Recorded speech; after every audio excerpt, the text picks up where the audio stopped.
Today, I'm going over a new jam-packed add-in I've been working on. There are 30 macros in total for some of the features I thought would be the most useful and helpful for users. They include a date picker, quickly finding errors, setting up pivot tables to refresh when you select a tab, doing reverse lookups, attaching files to email, and so many others. I'm going to go over them one by one. If you click on the very hidden button up here, you can manage tabs to make them very hidden or unhidden. And how very hidden works is it applies a specific hidden status to the tab. So it's not easily unhideable. So if I select one of these tabs and click make very hidden, I can't just unhide it. I can't just right click and unhide. There's nothing to unhide. Unless you go in the back end, go through the VBA to unhide it, you will not be able to unhide it. That's why I have this option here to manage these very hidden tabs. So now if I want to unhide it, that tab that I just hid, I can click unhide from here. This is the only way I can do this without going into the VBA code. When I do that, now it's unhidden. So this way you can manage really hidden, very hidden tabs, so that way users cannot see them and can't easily unhide them. If you've got hidden tabs, or let's say you've got hidden columns as well, and you want to unhide everything, there's a button here to unhide all. So I'm going to select all these tabs, hide them, and now click unhide all, and it's going to unhide everything, including the columns. This is a good way to reset everything. Make sure you've unhidden absolutely all the columns and rows and sheets within your Excel workbook. If you have a lot of sensitive data in your workbook, such as customer names that you want to hide, you can use the encrypt button for that. I'm going to select all these cells here in my customer name field and click on the encrypt button, and now it's created a new sheet and it tells me to remove the mapping before saving the spreadsheet. So this is my own reference to say this customer name refers to this value here. So now if I did a search in here, Control C, and go back to my order history here, Control F and Control V, I can see that that relates to that hidden cell, that hidden value. So this is an effective way if you want to hide the values for sensitive information, whether it's a credit card, personal information, whatever the case may be, you can use the encrypt button to do that. And it's automatically going to create a new sheet where you can see what those hidden values are. So that way, if you want to revert back, you can do a find and replace to replace them back to what they were before. But by doing that, you can hide sensitive information in your workbook. If you've got trailing spaces in your spreadsheet, such as this, where you can't see the spaces easily, but you can see that there's trailing ones, what you can do is use the clear spaces button. I'm going to select these values, hit clear spaces, and just like that, it's removed them. If you've got values that contain formulas that you want to hard code and convert into values, simply select them and click on the button here to convert to values. It will give you a warning sign saying that they're going to convert them into values and get rid of the formulas. If you click on yes, then it'll look the same, but now you can see these values are now hard coded and the formulas are gone. If you want to quickly find errors on your spreadsheet, click on this find errors icon. And when you do so, it's going to open up a box telling you to find error cell. So you can see it's highlighted the current error cell. So I can see the error on here, this div 0 error. If I click next, it'll go to the next batch of errors that it finds.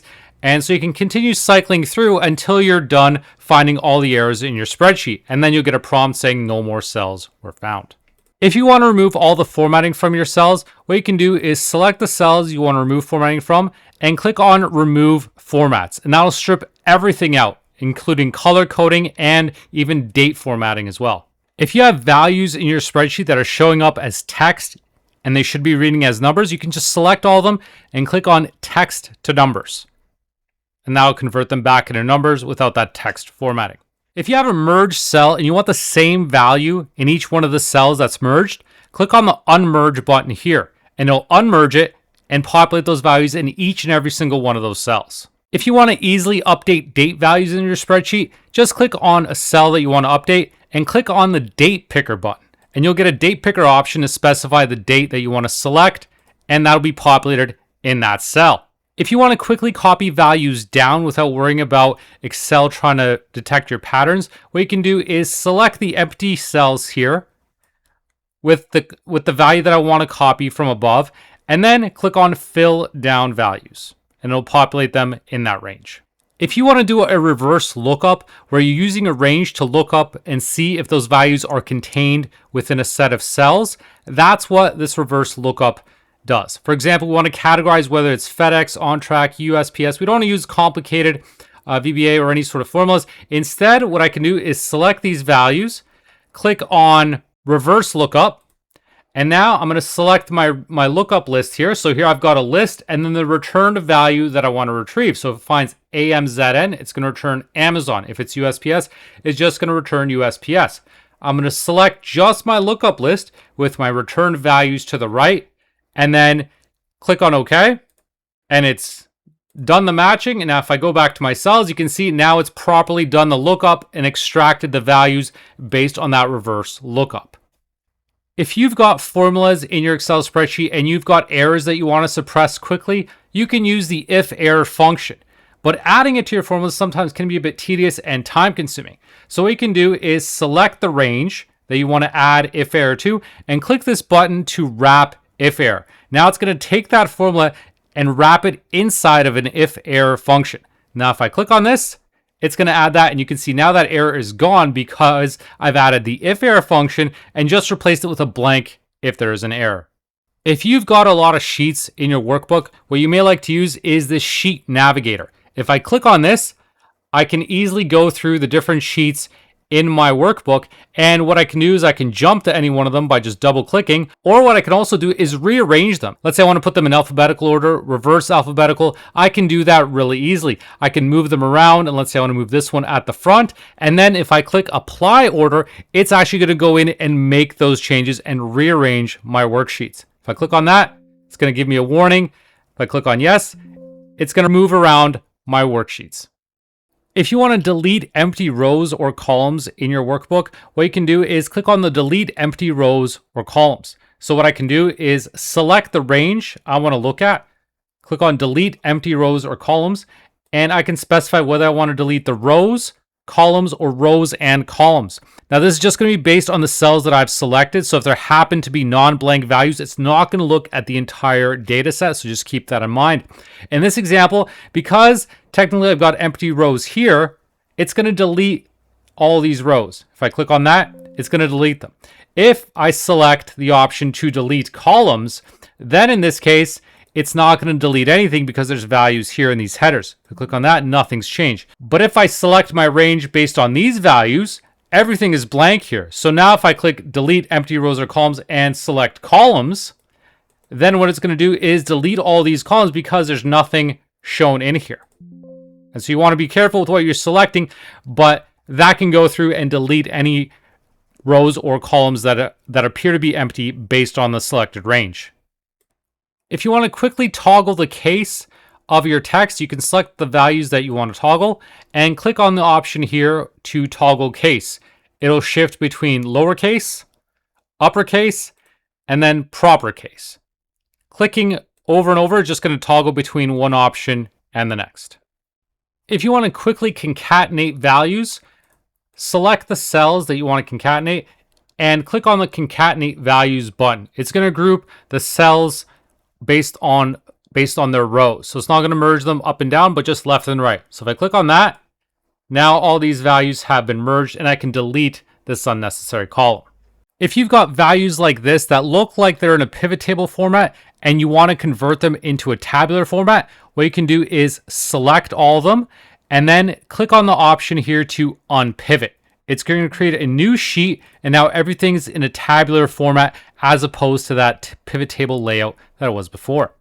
An easy way to filter unique values without filtering them in place is select all your values and then click on this button here to filter unique values. And what it's going to ask you is to specify where you want the output to be.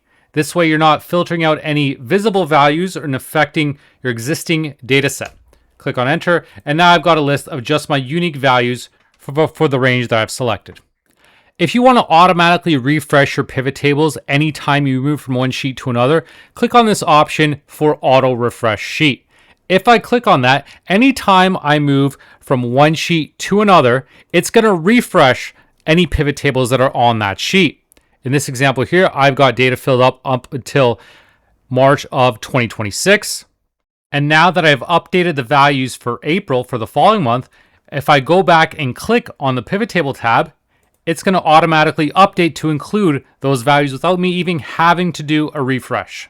If you've got a pivot table with blank or missing data, like in this case where for the date I've got a 0 value and I want to get rid of that so it doesn't display on my pivot table, what you can do is select anywhere on your pivot table and click on the option to hide 0. So it's going to get rid of this entire row here. If I click on that, now it's gone. Now you've just got values that contain data on them.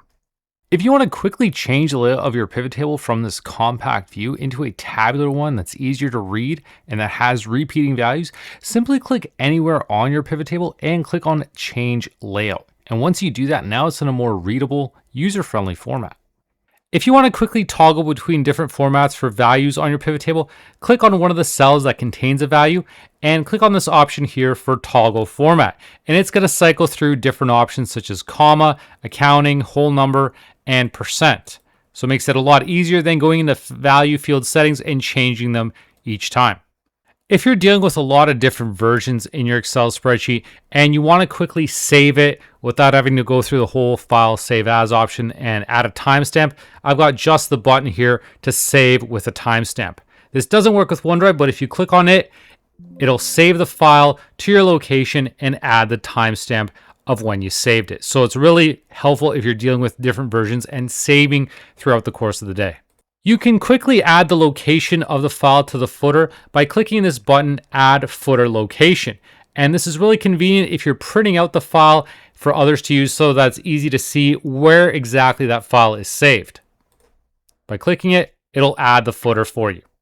If you want to quickly attach the file that you're working on to an email, click on the Attach to Email button. This will open up Outlook and attach the current file. So you can specify whether you want to attach just the active sheet, the selected sheet. So you want to hit Control and click on the tabs first to select which ones you want to add, or the entire workbook.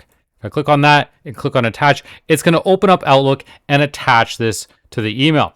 Now, this hasn't been tested with other ones, and it's not going to work with Gmail, but if you have Outlook, it'll attach it right to your email. If you've been working in a file for a while and you want to clean it up and send it to somebody so that everything is reset, so the zoom is set to 100%, it's not greater or lower than that, you want to select cell A1, you want to adjust the scroll so that when someone opens it, it's in a nice clean format. You can click the button to clean the file. And it's going to give you a pop-up saying it's going to set the zoom to 100%, reset the scroll, and select cell A1 on all the sheets. If I click on yes, it's going to go ahead and do that. And it's going to tell me now it's ready for distribution. So now if I go through my sheets, you can see it's nice and set up to A1 for everything, a lot cleaner when somebody opens up the file. If you want to quickly compare two worksheets to see what's different between them, click on the button to compare worksheet. And here you can select which sheets you want to compare. So in this case, I've got order history, a second version, and order history, first version. Click on compare. And it's going to go through and compare cell by cell until it's done making the changes. And now it's going to tell me that it's done. So it's told me what the difference is on order history 2 versus order history, what the values are in each one of the cells to see what's different from one sheet to the other. And what it's also going to do is highlight those specific cells on those sheets. So if I go to order history 2 and order history, I can see exactly the cells that have been changed, and there's a highlighting that's been applied to them. In this spreadsheet, I've got a lot of different Amazon orders, but let's say I want to break them out by different categories. So I want to create a different tab for each category. I'm going to click on the expense category column, so any one of these values here, and click the option to split sheets by column.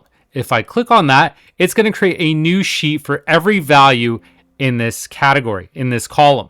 So it's created 9 new sheets. So now I have a health and beauty, a pet supplies, electronics, everything that's been filtered based on that value. So it filters it and breaks it out into a new separate sheet. If what I also want to do is create a separate file for each one of these sheets, then I can click the option to split to files. And when I do that, it's going to go through each one of these sheets and save them as their individual files in a temporary folder for me. When it's done, I get this message tell me where they've been saved and how many sheets have been exported. So it's just copying the visible ones. So that's an overview of my add-in. Let me know what you think, what you liked, and what you didn't like. Check out the link in the description of this video for details on where you can get it. Thanks for watching.